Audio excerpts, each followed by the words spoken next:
Bueno, muy buenas tardes. El día de hoy queremos presentarles el manualito de la Gestalt al docente Cristian Hurtado. Los integrantes de la exposición somos Cristian Hernández Ríos y mi persona Isabela Florido Cárdenas. Antes de empezar con nuestra presentación, quisimos poner una frase alusiva a la terapia Gestalt y es la siguiente: la terapia Gestalt no es un conjunto de técnicas, sino la transmisión de una actitud, una forma de estar en la vida, por Claudio Naranjo. Ahora sí, psicología de la Gestalt. ¿Qué es? Es una rama de la psicología que habla sobre corrientes del pensamiento que se basan principalmente en la percepción. Ahora bien, el término gestal significa forma, patrón, configuración y estructura que tiene un gran énfasis en el todo. El nacimiento de la psicología gestal comenzó con autores como Max Wertheimer, Kurt Kafka y Wolf Koelten. Hay algunos puntos importantes que queremos destacar de la psicología de la Gestalt. El primero es que Wertheimer suponía que la conciencia era el escenario de la vida psíquica.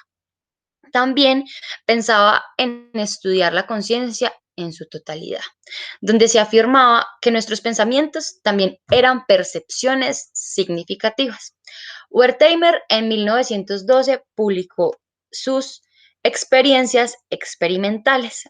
Una de ellas fue utilizar una cámara oscura donde prendía y apagaba las luces por turnos, dándose cuenta que con la velocidad del encendido y del apagado generaba una línea como las que ahora conocemos en los anuncios luminosos. Y esta ilusión óptica la llamó el fenómeno Fick. Por otro lado, estos tres autores que ya nombré analizan que el todo es más fuerte que la suma de sus partes, y esto implica la ley de la figura y fondo. La ley de la figura y fondo advierte que la percepción es selectiva y que no todos los estímulos se perciben con igual claridad. Este fenómeno de figura y fondo juega un papel muy importante en el aprendizaje y en el pensamiento.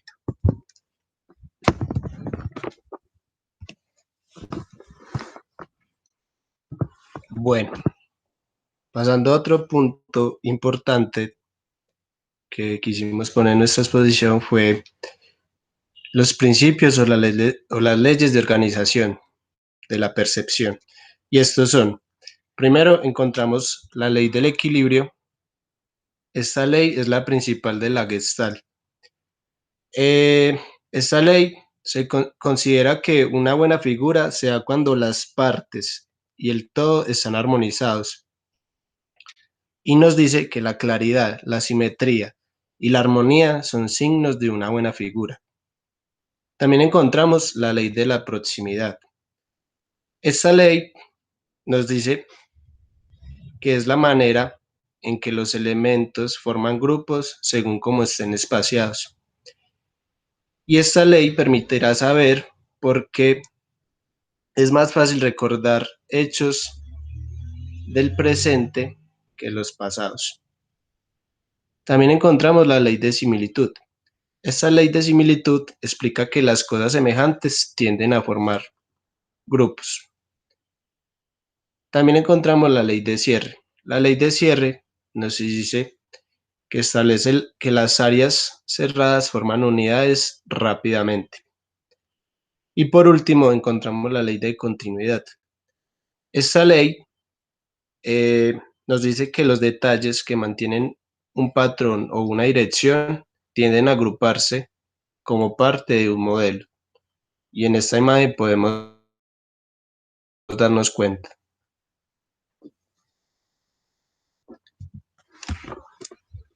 Bueno, ahora vamos a hablar un poco de la biografía de Friedrich Salomon Peirce. Nació el 8 de julio de 1893 en Berlín y muere el 14 de marzo de 1970 en Estados Unidos.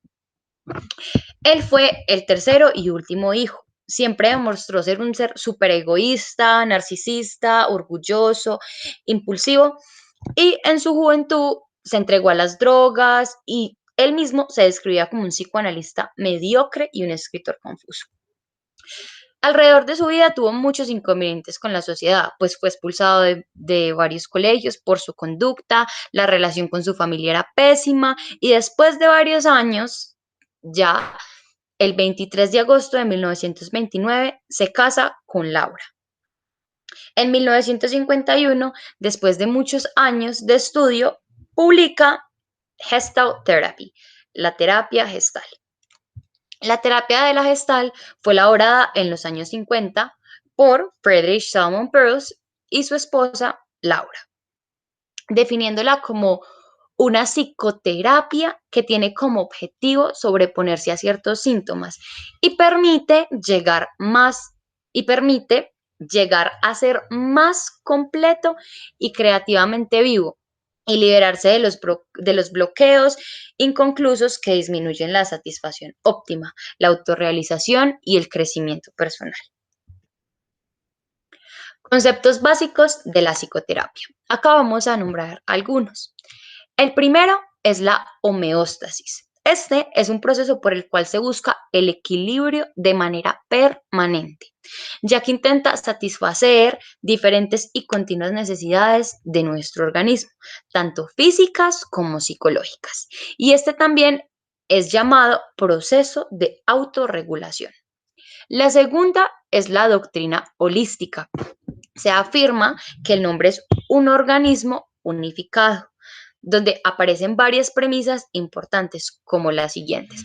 No dar prioridad al pensar, sino que equilibrar esos mensajes emitidos por el resto del organismo, es decir, la organización no verbal. También tenemos el tercero, que es perro de arriba y perro de abajo. Suena muy gracioso. Estos son papeles que juegan para obtener control mediante la manipulación de sí mismo y de los demás. Fritz dice, los papeles del perro de arriba se emplean básicamente en las palabras que se distinguen por ser directos, ya que controlan, intimidan, amenazan, donde imponen sus propias reglas a los demás y a sí mismo. Los papeles del perro abajo trata de controlar de manera indirecta mediante la pasividad. Sabotea, llega tarde, se esfuerza mucho y fracasa. Se confunde y no se compromete. La neurosis. La cuarta es la neurosis. Surge cuando el individuo es incapaz de alterar sus técnicas de manipulación y de interacción, porque esa fue su manera de sobrevivir. Las conductas neuróticas son autorreguladoras, ya que son una maniobra defensiva para protegerse a sí mismo de la amenaza de ser aplastado por alguien o por un mundo dominante. Existen unas capas de la neurosis como estrato falso, señales. Estas son un intercambio de formalidades y de palabras sin contenido afectivo. La segunda es como si o representación de un papel. La persona pretende ser como le gustaría ser con el fin de asumir verdaderamente eso que siente ser. Ejemplo, el importante, la víctima, etc. El tercero, estratofóbico o también llamado callejón sin salida. El paciente ya no representa roles aquí, pero se mete en un espacio vacío en donde él empieza a sentir que ya no tiene a dónde ir y se empieza a bloquear. Y esto representa resistencia a ser lo que es. Ejemplo, empieza a cambiar de tema. La cuarta es la implosión. Este es el temor a la muerte o a nada. El quinto es la explosión. Aquí es el surgimiento de la persona auténtica, el verdadero sí, donde la persona es capaz de transmitir sus propias emociones, donde en sí es exactamente quién es y nos transmite emociones como la ira, la alegría, etc. Y por último está el self o vida. Acá se poseen sentimientos de confianza y afirmación de la creatividad.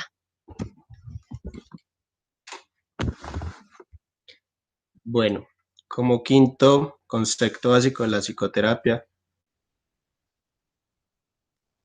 encontramos el contacto. El contacto es aquello que marca lo que ocurre, que marca lo que ocurre. Y por último encontramos el darse cuenta. Este se caracteriza por ser el contacto, el sentir, la excitación y la formación de una gestalt. Y el papel fundamental de esta terapia es que el paciente advierta cómo está funcionando ahora en su totalidad como organismo y como persona.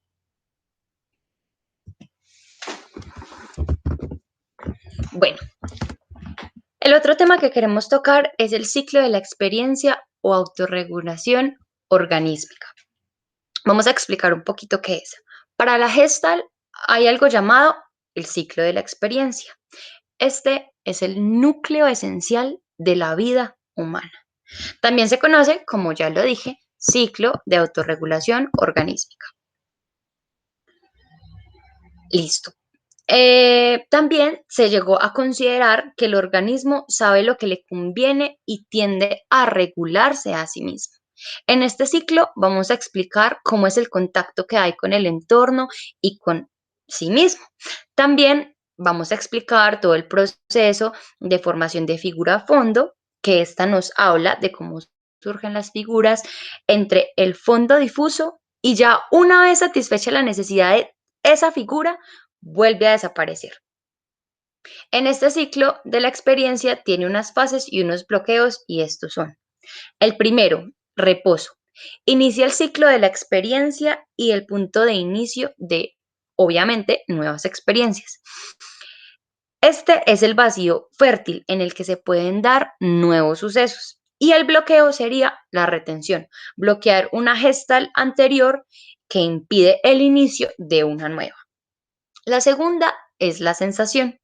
Siento cosas novedosas, cosas nuevas. Se siente algo que aún no se identifica, pero se crea una tensión desconocida y el bloqueo que hay es la desensibilización. Acá se niega el contacto entre el organismo y la sensación que se está sintiendo. Cuando el bloqueo se da aquí, hay una negación. No sé qué quiero, no se me antoja, etcétera. La tercera es la formación de la figura. Sé qué quiero y qué necesito. Acá se identifica una figura clara y el organismo identifica esa necesidad que necesita satisfacer. Y el bloqueo sería la proyección. El individuo niega lo que le pertenece a él y se empieza como a atribuir a otros. Entonces, cuando el bloqueo se da aquí, hay represión, hay una represión ideológica. Sé que necesito, pero no tengo la fuerza. Sé que quiero, pero no puedo. Bueno, también encontramos en este ciclo de la experiencia o la curva de la experiencia, encontramos la movilización de la energía que se encuentra en la parte pasiva. ¿Eso qué significa? Dice que cuando cargo la pila, pero todavía no voy, se reúne la energía indispensable para llevar a cabo lo que la necesidad nos demanda. El bloqueo que se da aquí es la introyección.